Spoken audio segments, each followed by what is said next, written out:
UDF ഭരിക്കുന്ന എടരിക്കോട് ഗ്രാമപഞ്ചായത്തിലേക്ക് CPMന്റെ പ്രതിഷേധ March. അഴിമതി, സ്വജനപക്ഷപാതം എന്നിവ ഉയർത്തിയാണ് CPM എടരിക്കോട് ലോക്കൽ കമ്മിറ്റി പഞ്ചായത്തിലേക്ക് പ്രതിഷേധ മാർച്ച് സംഘടിപ്പിച്ചത്.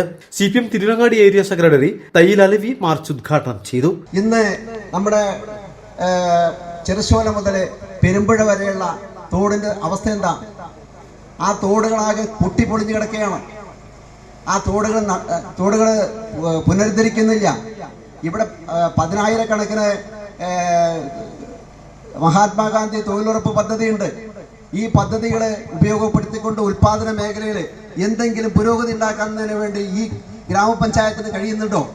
ചങ്കോട്ടിൽ ദേശീയപാത വകുപ്പിന്റെ ഭൂമിയിൽ MP ഫണ്ട് ഉപയോഗിച്ച് നിർമ്മിച്ച വെയിറ്റിംഗ് ഷെഡ് പൊളിച്ചതിന് പിന്നിൽ സ്വകാര്യ കമ്പനികളുടെ പരസ്യ കച്ചവട താൽപര്യമാണെന്ന് അദ്ദേഹം പറഞ്ഞു. ഇത്തരം അഴിമതികൾക്കെതിരെ ശക്തമായ നിയമ നടപടികൾ സ്വീകരിക്കുമെന്നും CPM മുന്നറിയിപ്പ് നൽകി. പ്രതിഷേധ മാർച്ചിൽ K. ഉണ്ണികൃഷ്ണൻ അധ്യക്ഷത വഹിച്ചു. ലോക്കൽ സെക്രട്ടറി സുബ്രഹ്മണ്യൻ അമ്പലവട്ടം, പഞ്ചായത്ത് അംഗം C. സിറാജുദ്ദീൻ, സുബ്രഹ്മണ്യൻ എടരിക്കോട് തുടങ്ങിയവരും സംസാരിച്ചു. സ്ത്രീകളടക്കം നിരവധി പേരാണ് പ്രതിഷേധ മാർച്ചിൽ പങ്കാളികളായത്. Malabar Times, Kottakkal. Trendy and customized collection, best in budget. തെയ്യമ്പാട്ടിൽ ജ്വല്ലറി.